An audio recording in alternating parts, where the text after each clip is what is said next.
আল্লাহ রাব্বুল আলামিন বলেন, ফাইযা কুদিয়াতিস সালাতু ফান্তাশিরু ফিল আরদি ওয়াবতাগু মিন ফাদলিল্লাহ।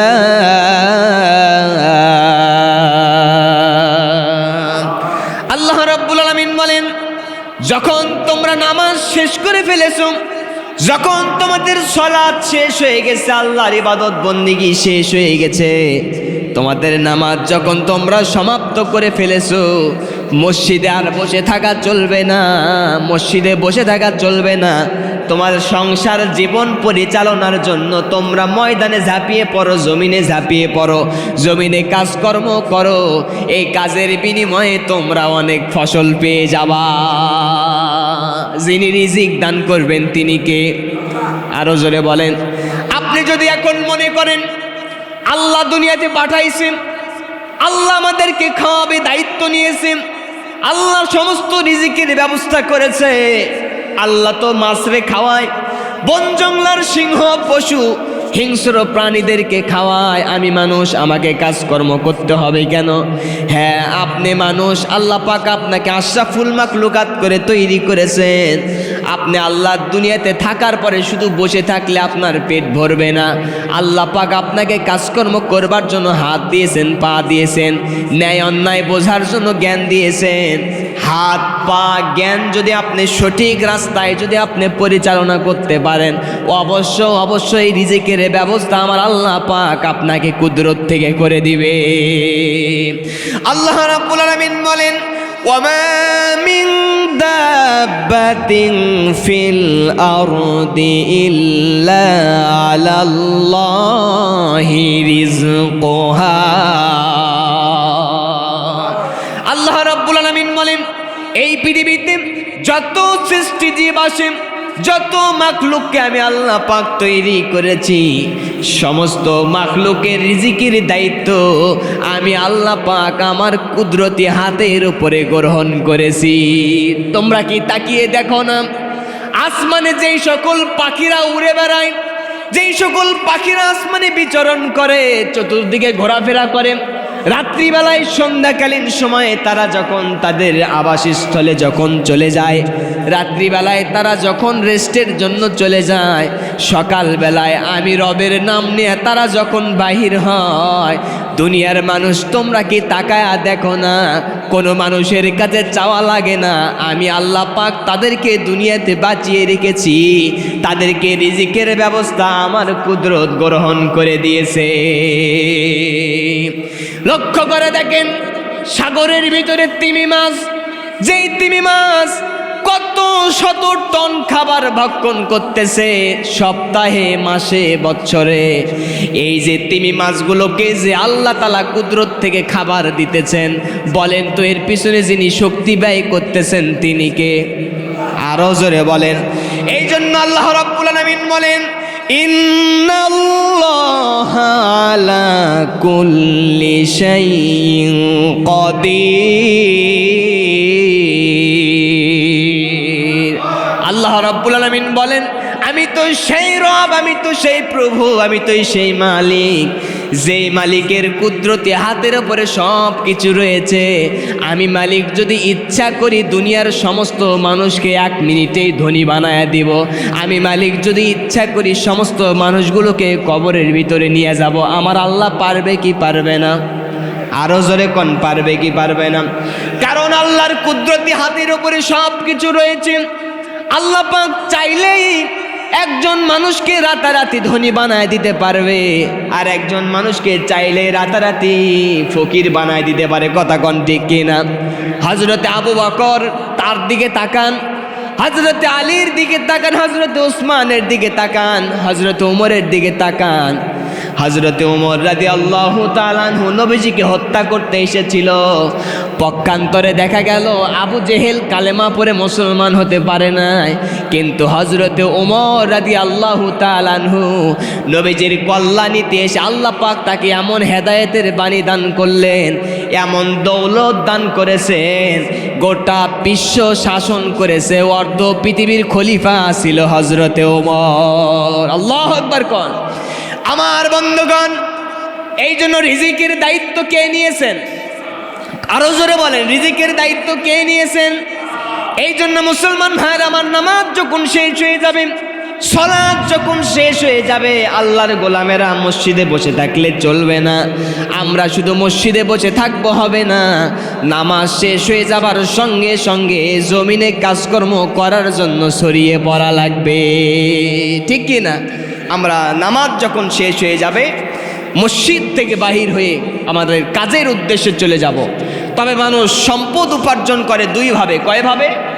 কথা বলেন, কয়ভাবে? একটা হলো হালাল পন্থায়, আর একটি হচ্ছে হারাম পন্থায়, ঠিক কি না? তাহলে আমরা হালাল পন্থায় থাকবো না হারাম পন্থায় থাকবো? কথা বলেন, হালাল পন্থায় থাকবো না হারাম পন্থায় থাকবো? হালাল। হালালের ভিতরে 1 টাকা ইনকাম করেছেন, আল্লাহ বরকত দেয় হালালের ভিতরে, আর এই বরকত পাওয়ার কারণে 1 পয়সা 1 টাকার সম্পদ আল্লাহ পাক আপনাকে 100 টাকার সম্পদের মূল্যবান বানায় দিবে। আল্লাহু আকবার কোন। কিন্তু হারাম সম্পদ ইনকাম করেছেন, দেখবেন বাসায় এসে দেখবেন স্ত্রী কথা শোনে না, ঠিক কি না? স্ত্রী কথা শোনে না, ছেলে মেয়ে মদ গাঞ্জা নিয়ে ব্যস্ত, আছে না নাই? মেয়ে কথা শোনে না, পার্কে ঢলাঢলি কোলাকুলি, আছে না নাই? হারাম পন্থায় ইনকাম করবেন, হারাম পন্থায় 20,000 টাকা কামাই করবেন, দেখবেন মাসে আপনার খরচ হবে 45,000 টাকা, ঠিক কি না? হালাল পন্থায় 10,000 15,000 কামাই করবেন, খাওয়া খরচ বাদ দিয়েও আপনার 3,000 3,500 টাকা পকেটে থাকবে, কথা কয় না? এটা হলো হালালের বরকত। যিনি দান করেন তিনি কে? সাহাবায়ে কেরামের জিন্দেগিতে আপনি তাকায়া দেখেন, সাহাবীরা লক্ষ লক্ষ টাকা ইনকাম করেছেন এমনটি নয়, কিন্তু সাহাবায়ে কেরাম আল্লাহর প্রতি তাওয়াক্কুল ছিলেন। নবীজির বক্তব্যগুলো সরাসরি তারা শুনতেন, নবীজির বক্তব্য তাদের আসর হতো, হেদায়াত আসতো, ইয়াকিন পয়দা হতো। তাদের টেনশন একটাই ছিল, দুনিয়ার জিন্দেগি শেষ জিন্দেগি নয়, এরপর আরেকটা জিন্দেগি আছে। এই জিন্দেগি মুমিনরা কষ্ট করবে, পরের জিন্দেগিতে মুমিনরা শান্তিতে বসবাস করবে। আল্লাহু আকবার কয় না? আরো জোরে বলেন আল্লাহু আকবার। এই জন্য মুমিনের জিন্দেগি দুনিয়াতে একটু কষ্ট হবে, কিন্তু আখিরাতের জিন্দেগিতে মুমিনরা অত্যন্ত লাভবান হয়ে যাবে। আল্লাহ যেন আমাদেরকে সেই দিনে যেন লাভবান হওয়ার তৌফিক দান করেন, পড়ে না আমিন। সাহাবায়ে কেরাম এত তারা আল্লাহর প্রতি তাওয়াক্কুল ছিলেন, কঠিন বিপদের মুহূর্তেও আল্লাহর নবীজির সাহাবীরা কখনো দিনের পথ থেকেও দূরে চলে যায় নাই। মুসলমান ভাইয়ের আমার, 3টা জিনিস যখন আমাদের কাছে আসে তখন আমরা মন খারাপ করি। কয়টা জিনিস? কথা কয় না, সবাই বলা লাগবে। কয়টা? 3টা। 1 নাম্বার, যখন আসমান থেকে বৃষ্টি নাজিল হয় তখন কিন্তু আমরা মন খারাপ করি, ঠিক কি না? 2 নম্বরে, ঘরের ভিতরে যখন কন্যা সন্তানের আগমন হয় তখন কিন্তু আমরা মন খারাপ করি, কথা কয় না, ঠিক না ভাই? ঠিক। 3 নম্বরে, যখন আমাদের বাসা বাড়িতে মেহমান আসে তখনও কিন্তু আমরা মন খারাপ করি আর বেজার হই, ঠিক কি না? সবাই না করলেও কিছু কিছু হই, আসি না নাই? তাহলে কয়টা জিনিসে আমাদের মন খারাপ হয়? 1 নম্বরে বৃষ্টি আসলে, 2 নম্বরে ঘরের ভিতরে কন্যা সন্তানের আগমন হলে, 3 নম্বরে হলো বাড়িতে বাসায় ঘরের ভিতরে মেহমানের আগমন হলে। কিন্তু এই 3টা জিনিসের ভিতরে বরকত দেন কে? বৃষ্টি যদি না হতো এই যে ফসল ঠিক মতো সজীব হতো। 2 নম্বরে, কন্যা সন্তানের যদি আগমন না হতো এই পৃথিবীতে আমরা কি দুনিয়াতে আসতে পারতাম? পারতাম না। অনেক মানুষ আছে কন্যা সন্তান না হওয়ার কারণে বা কন্যা সন্তান বেশি বেশি হয়েছে এই জন্য স্ত্রীকে তালাক দিয়ে দেয়, আছে না নাই? আহা, এটা করা যাবে না। সন্তান তৈরির মালিক তো আপনি না, আপনার দায়িত্ব স্ত্রী খাটের ওপরে শুয়ে থাকা, কথা কন ঠিক কি না? পেটের ভিতরে যিনি সাইজ করে দেন তিনি কে? কথা কয় না, আরো জোরে বলেন তিনি কে? আল্লাহ রাব্বুল আলামিন বলেন, হুয়াল্লাযী ইউসাউবিরুকুম ফিল আরহামি কাইফা ইয়াশা।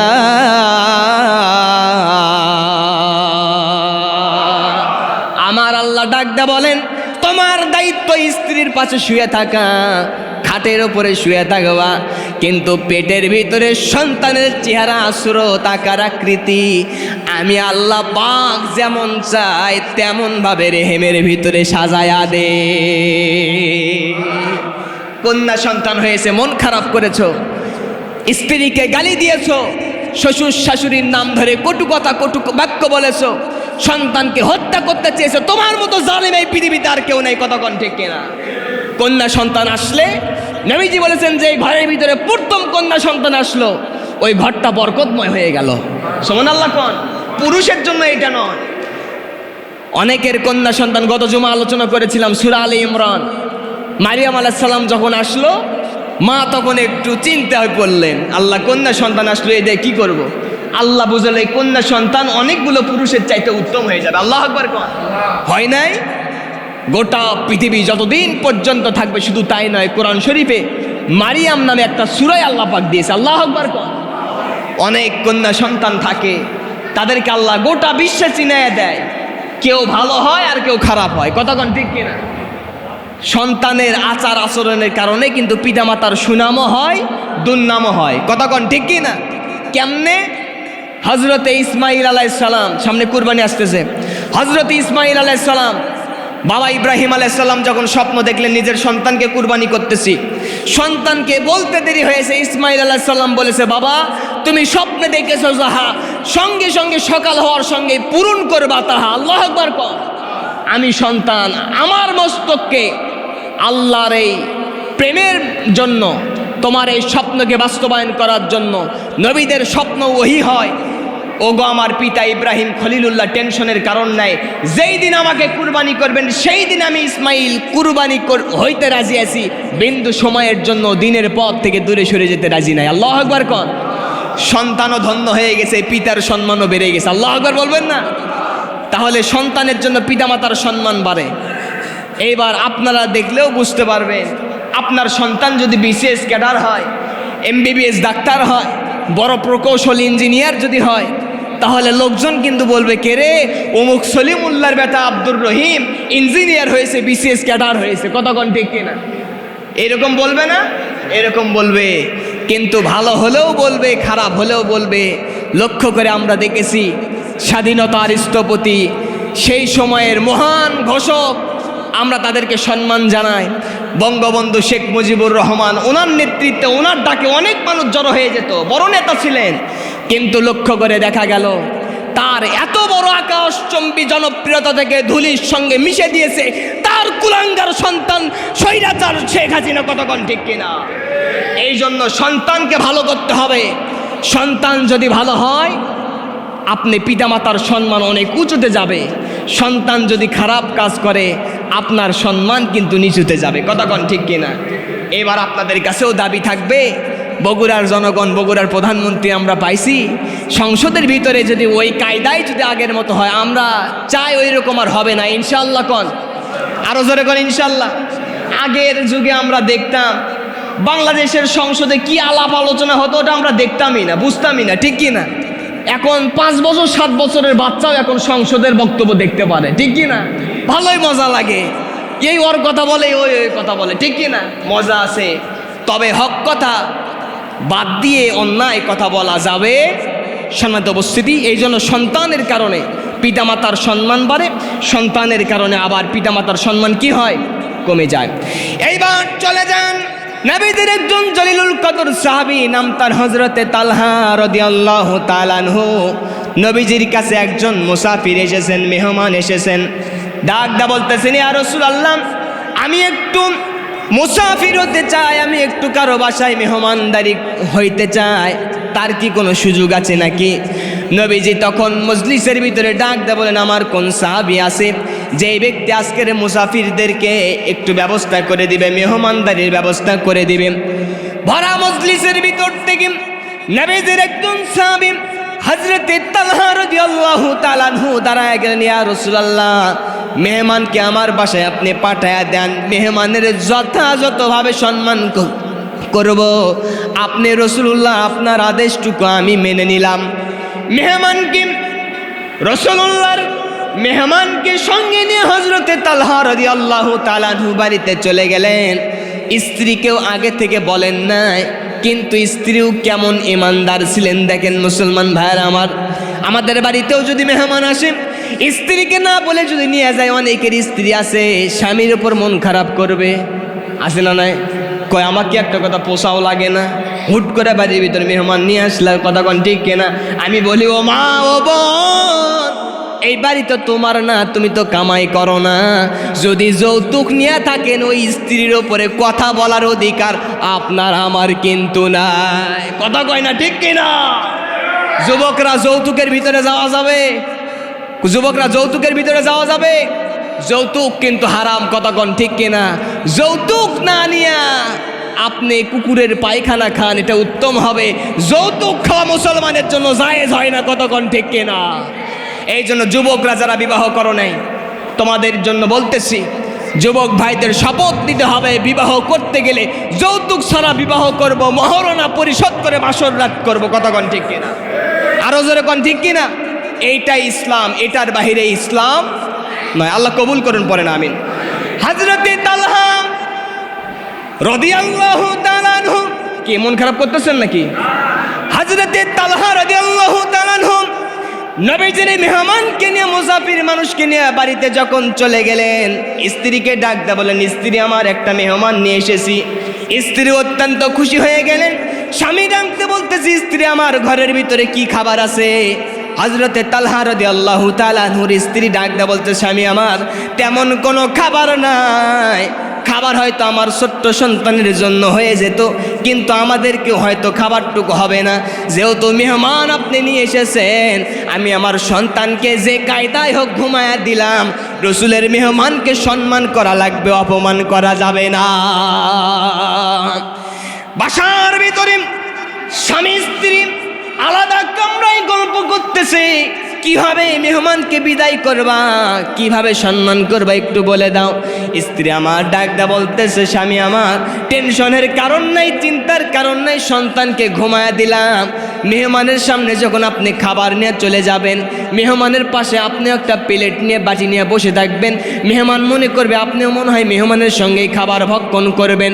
যেই মাত্র মেহমান খাবার সামনে আপনি তারে উপবেশন করে দিবেন, ভক্ষণ করবে, সেই সময় ঘরের লাইট বাল্ব বাতিটুকু একটু আপনি বন্ধ করে দিবেন। আপনি ওই থালা বাসনের উপরে বাটির উপরে একটু হাত নাড়ানাড়ি করবেন। মেহমান বুঝতে পারবে আপনিও মনে হয় তার সঙ্গে খাবার খাইতেছে। মেহমান খাবার ভক্ষণ করলাম। স্ত্রী আবু তালহা, হযরতে তালহার স্ত্রী তার সন্তানকে ঘুমায় দিলেন। হযরতে তালহা রাদিয়াল্লাহু তাআলা আনহু নবীজির সাহাবী, মেহমানের সঙ্গে এরকম ছোট্ট একটা অভিনয় করলো। সকালবেলা হয়ে গেল, ফজরের নামাজ হলো। নামাজ পড়বার পরে নবীজি এবার মুসাল্লায় বলতেছে, ও আমার কোন সাহাবীর দায়িত্বে আমার মেহমানদারি করানোর দায়িত্ব ছিল? ওগো কোন সাহাবী তুমি দায়িত্ব পালন করেছো, একটু দাঁড়ায় যাও। হযরতে তালহা রাদিয়াল্লাহু তাআলা আনহু মনে করতেছেন মেহমানের সঙ্গে বেয়াদবি হয়ে গেছে, মেহমানের সঙ্গে বেয়াদবি হয়ে গেছে, মেহমানের হয়তো সম্মান ঠিক মতো করতে পারি না, এই জন্য রসুল আমাকে তলব করেছে, আমাকে ডেকেছে। আমার মনে হয় আমার বিরুদ্ধে কোনো একটা আয়াত হয়তো নাজিল হয়ে যাবে। নবীজির সাহাবী হযরতে তালহা রাদিয়াল্লাহু তাআলা আনহু ভয়ে ভয়ে যখন রাসূলুল্লাহর কাছে যখন চলে গেলেন, ডাকটা বলছে, তালহা রে, আজকে রাত্রিতে মেহমানের সঙ্গে যেই সম্মান তুমি করেছো, আমি নবীজি আমার কলিজা ঠান্ডা হয়ে গেছে। তোমার এই সম্মান 7 আসমান ভেদ করে আল্লাহর আরশে মুআল্লায় পৌঁছে গেছে। এই জন্য বাসায় যখন মেহমান আসবে, মেহমানের সঙ্গে দুর্ব্যবহার করা যাবে না। মেহমান আপনার রিজিক খাইতে আসবে এমনটি নয়, মেহমানকে আপনার ঘরে পাঠানোর দায়িত্ব আল্লাহর, ওই রিজিক কুদরত থেকে ব্যবস্থা করে দেওয়ার দায়িত্ব আমার আল্লাহর। আমার বন্ধুগণ, এই জন্য আপনি কাজ করবেন, শ্রম দেবেন, সালাত শেষ হয়ে যাবে, নামাজ শেষ হয়ে যাবে, আপনি কাজের জন্য চলে যাবেন, আপনি দায়িত্বে চলে যাবেন। যেই ব্যক্তিরা নামাজের পরে সালাতের পরে আল্লাহর দায়িত্বে মশগুল হয়ে যাবে, আল্লাহ পাকের জন্য দুনিয়াতে অবস্থান করবে, যে কোনো কাজকর্মে চলে যাবে, ওই বান্দার সম্পদের ভিতরে যিনি বরকত দান করবেন, বলেন তো তিনি কে? আরো জোরে বলেন, তিনি কে? নামাজ শেষ করবার পরে মাঠে গিয়েছেন, চাকরিতে গিয়েছেন, ব্যবসায় গিয়েছেন, আপনার বাণিজ্যে গিয়েছেন, আপনার গাড়ির ড্রাইভার, আপনি ড্রাইভার করতেছেন, আপনি গাড়ি চালাচ্ছেন, আপনি ফসল ফলান, আপনি মাটি কাজ করতেছেন, আল্লাহ যেন বুঝালো ফাযকুরুনি আযকুরুকুম ওয়াশকুরুলি ওয়ালা তাকফুরুন। আল্লাহ বোঝালো বান্দারে, তুই নামাজ পড়লে, আমার জিকির করলে, আমার তাসবিহ তাহলিল করলি, আমি রবকে স্মরণ করলি, আমি রব ডাক দেয়া জানায় দিলাম, আমার শুকরিয়া আদায় করার কারণে আমি আল্লাহ পাক তোরে স্মরণ করলাম, তোর কামাই কাজের ভিতরে, ফসলের ভিতরে বরকত দান করে দিলাম।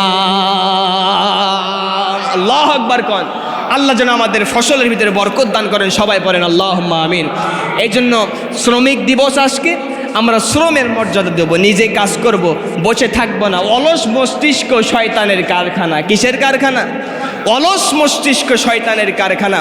ছেলে সন্তানকে লেখাপড়া করাচ্ছেন, নিজের সন্তানদেরকে দিনী শিক্ষা দিবেন, তারপরে লেখাপড়ার দিকে দিলেন, সন্তানরা যেই দিকে পড়তে চায় তাদেরকে সেই দিকের দিকে ধাবমান করে দেন। যদি পড়াশোনা না করতে চায় তাদেরকে কাজের দিকে লাগায় দেন, ঠিক কি না? কারণ পড়াশোনা করবে না, কাজ করতে হবে। অযথা যদি বসে তুই ফোন টেপে আর পাবজি ফ্রি ফায়ার খেলে, ওর মাথা তো এমনিই 40 হয়ে যাবে, কতক্ষণ, ঠিক কিনা? এই জন্য বাজে সময় কাটতে দেওয়া যাবে না। আর বিশেষ করে সন্তান তৈরির ক্ষেত্রে সবচাইতে গুরুত্বপূর্ণ বিষয় হচ্ছে নিজের সন্তান কোন বন্ধু বান্ধবদের সঙ্গে ঘুরতেছে, এইটা তো আপনাকে লক্ষ্য করা লাগবে, কতক্ষণ, ঠিক কিনা? এই জন্য একটা কথা আছে, বাংলা একটা প্রবাদ আছে, সৎসঙ্গে স্বর্গবাস, অসৎ সঙ্গে সর্বনাশ। সঙ্গ দোষে কিন্তু লোহাও ভাসে, কতক্ষণ, ঠিক কিনা? ছোট্ট একটা লোহা আপনি নদীতে ফালায় দেন, ভেসে যাবে, আর বিশাল লোহার তৈরি জাহাজ চলতেছে, কোনোই সমস্যা হচ্ছে না, কতক্ষণ, ঠিক কিনা? এই জন্য ছেলে সন্তানরা, আত্মীয় স্বজনরা, নিজের পরিবারের সন্তানাদি কার সঙ্গে ঘুরতেছে, কোথায় ওঠা বসা করতেছে, বাজার মেলা মার্কেটে কোথায় যায়, কোথায় কার সঙ্গে সময় কাটায়, এগুলো সন্তানের পিতা হিসেবে লক্ষ্য রাখবেন।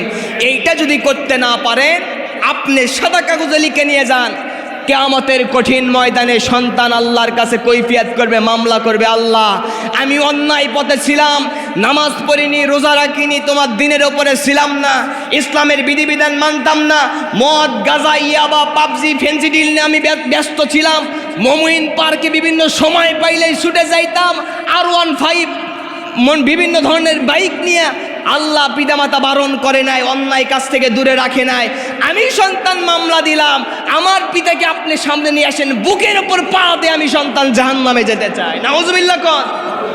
সন্তান যদি বাবার বুকের ওপর পা দিয়ে জাহান্নামে যায়, আপনি কি স্বর্গে যাবেন? আর হুজুর আপনি কি স্বর্গে যাবেন? সম্ভব না। যেই মই দিয়ে আপনি 10 তলায় উঠলেন, ওই মই দিয়ে কিন্তু আরো 20 তলাতে ওঠা যাবে, কতক্ষণ, ঠিক কিনা? যেই মই আপনি জান্নাতের ক্ষেত্রে ব্যবহার করবে, ওটা জান্নাতেই যাবে, আর যেই মই জাহান্নামের ক্ষেত্রে ব্যবহার হচ্ছে, ওটা কিন্তু জাহান্নামেই পূর্বে, কতক্ষণ, ঠিক কিনা? এই জন্য সাবধান। যুব সমাজ আজকে ধ্বংসের দিকে। সংসদের ভিতরে মাননীয় প্রধানমন্ত্রী বিভিন্ন এলাকা ঘুরতেছেন, বিভিন্ন শহরে যাচ্ছেন, বিভিন্ন কার্ডের ব্যবস্থা করতেছেন, আলহামদুলিল্লাহ ভালো। শুধু কার্ডের ব্যবস্থা করলেই হবে না, যেই সকল যুব সমাজরা বেকারত্বে অবস্থান করতেছে, বেকার থাকবার কারণে বিভিন্ন অন্যায়ের সঙ্গে জড়িত হয়, বিভিন্ন খারাপ কাজের সঙ্গে জড়িত হয়, কার্ডের পাশাপাশি যুবকদেরকে কাজের সন্ধানও করে দিতে হবে, কতক্ষণ, ঠিক কিনা? যদি হালাল কাজের ব্যবস্থা হয়ে যায়, আমার বিশ্বাস যুব সমাজ খারাপ পথে যাবে। আমরা চাই আমার যুব সমাজের জন্য একটা হালাল রিজিকের ব্যবস্থা আল্লাহ পাক করে দেন, পড়েন আল্লাহুম্মা আমিন।